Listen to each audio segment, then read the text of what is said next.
would be actually at the top of page 42, Yes. item 1. Yeah. Yep. And again, I was just questioning why we exceed the MIA requirements. I think there's a week. That's my personal opinion. Is what? I think there's a week. I think the MIAA has to make them weaker than ours because there are school districts that don't have as many classes. If you only offered 6 courses, you couldn't require students to pass 7 of them.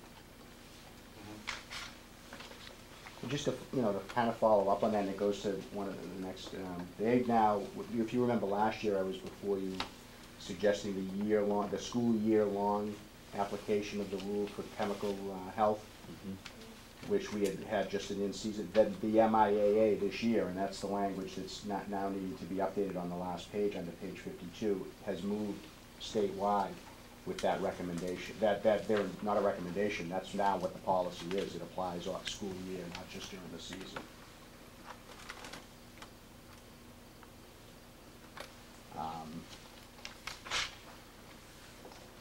But backing up just a little bit, the pages page 47, 48, item 10A, that's now language of the MIA. That's an update. That's their exact language, Rule 46.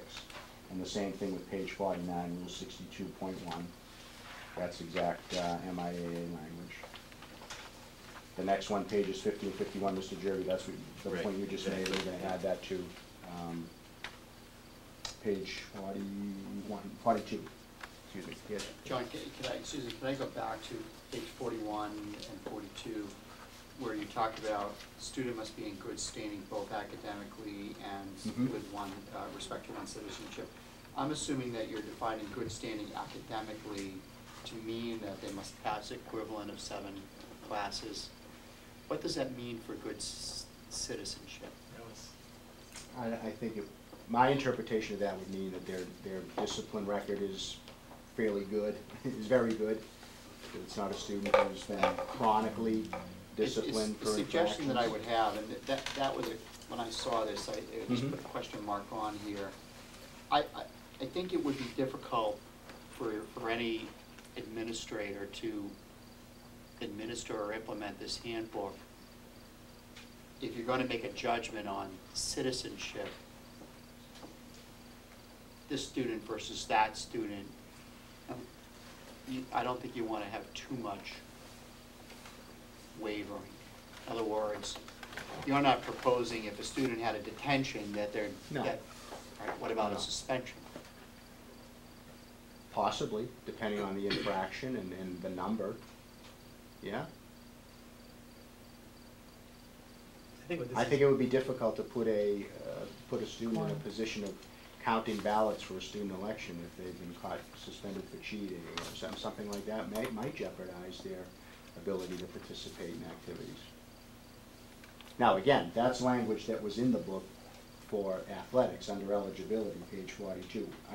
I'm shifting the same language out, but Yeah, I'm just questioning because I know I think from time to time it may end up coming to either to me or ultimately to the school committee on a decision where something, a privilege, and it's a privilege to participate in these programs, where how do you judge that? I would say that I would judge that looking at the language that's existed athletically and the approach that we've taken and the history in that has shown that the reasonableness dictates, and I don't know that we've been challenged on that beyond my level. So you're not including in here National Honor Society in any shape or form? I'm not precluding it either, though.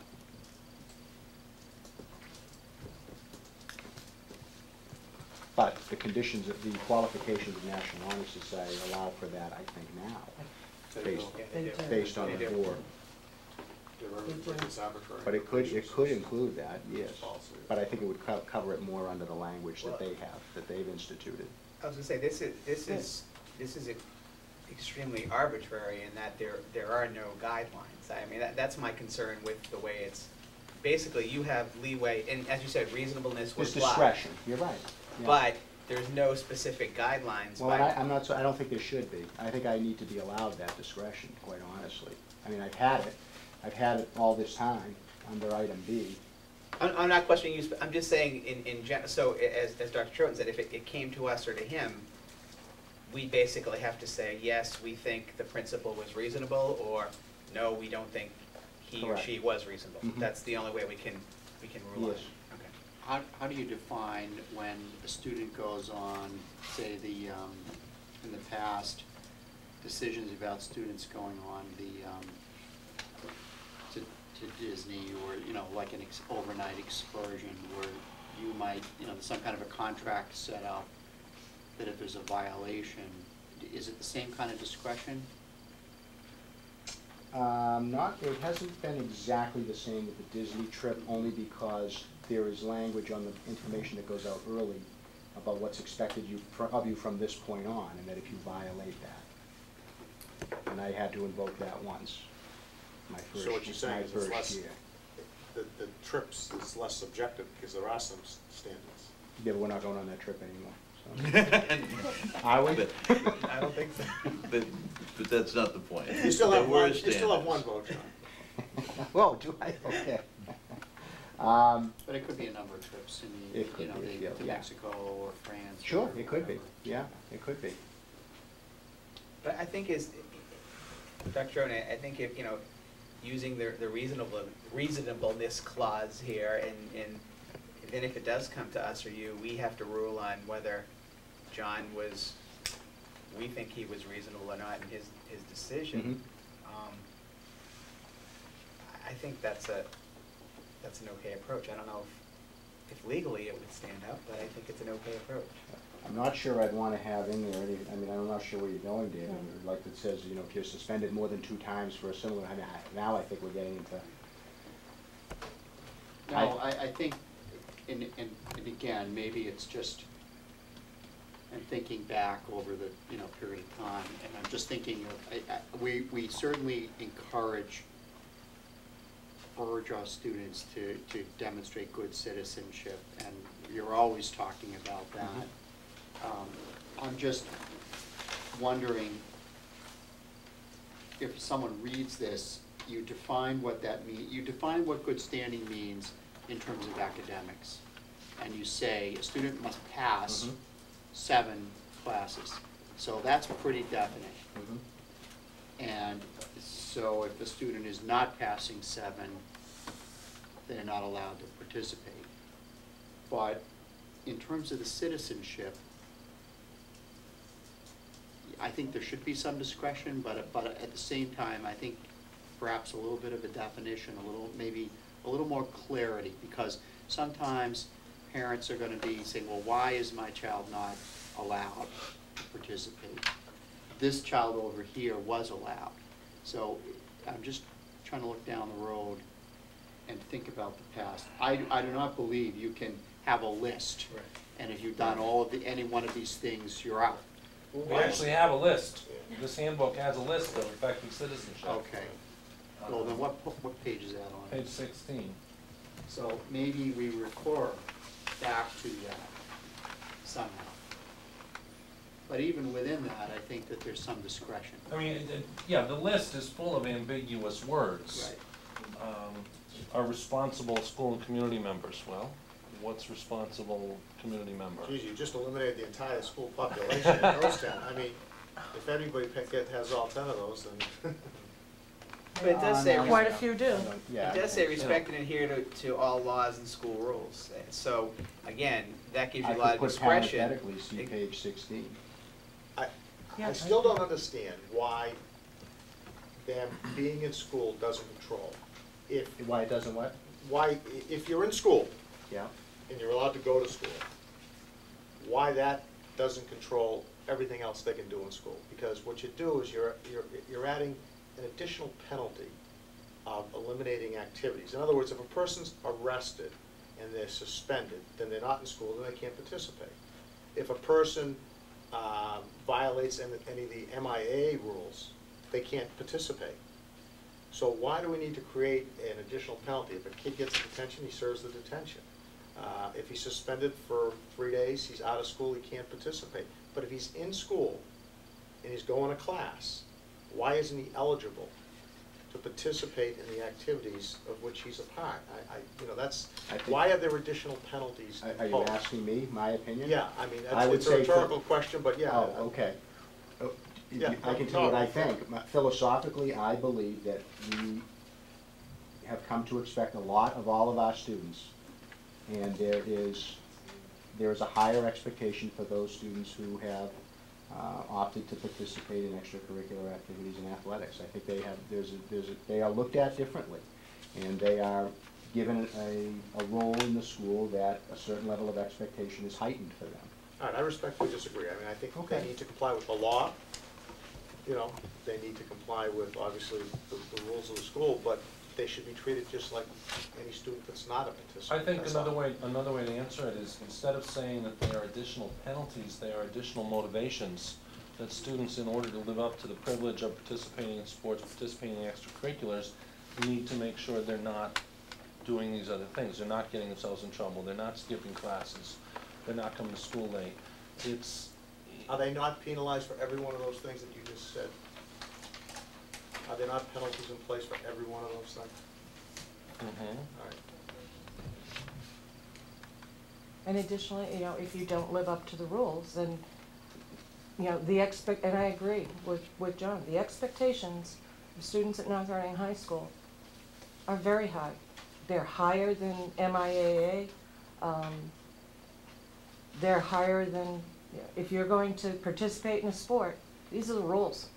And if you don't, The rules are whatever we make them. That's all I'm saying. And I disagree with the rule. The rules are what we make them. and I think that the rules go to what are our expectations, and I fully believe that our expectations should be very, very high. Dr. I wonder if we could solve this by, if you look at the academic good standing, it speaks to the quarter.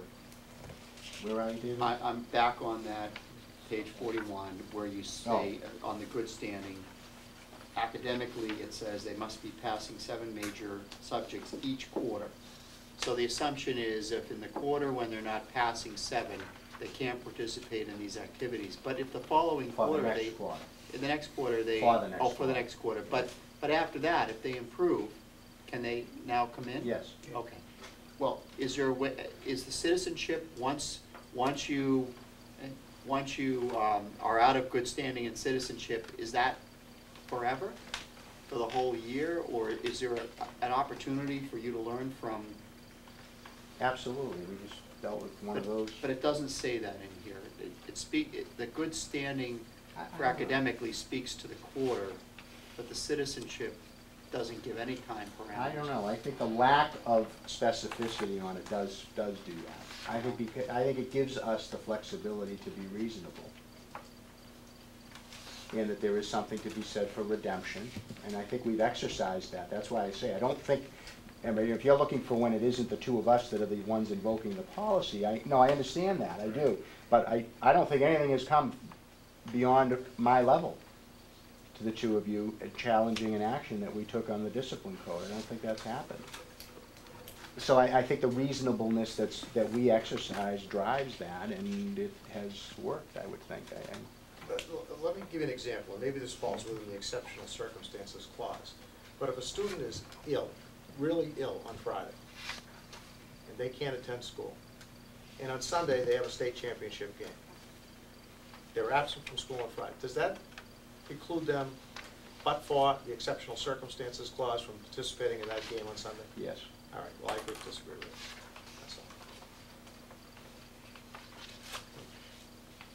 I think that gives Just a him the different issue. discretion, though, Well, I of just, saying, again, you know, I wanna okay, you know were if it's really acceptable. ill, and it was But a you said 24-hour but for the week, and- discretion, you said But that, for the right? Yeah, discretion. okay. That's why I answered yes. That's really a different issue. Well, it's a different issue, but with the same type of theme. I mean, some of these things I don't understand. If you're sick on Friday, why can't you participate on Sunday? It could be the school play that you rehearse 90 hours for, for the entire semester, or 120 hours for the entire semester, it doesn't make sense to me. I don't get. But then again, But there are extenuating circumstances that I think we allow for that.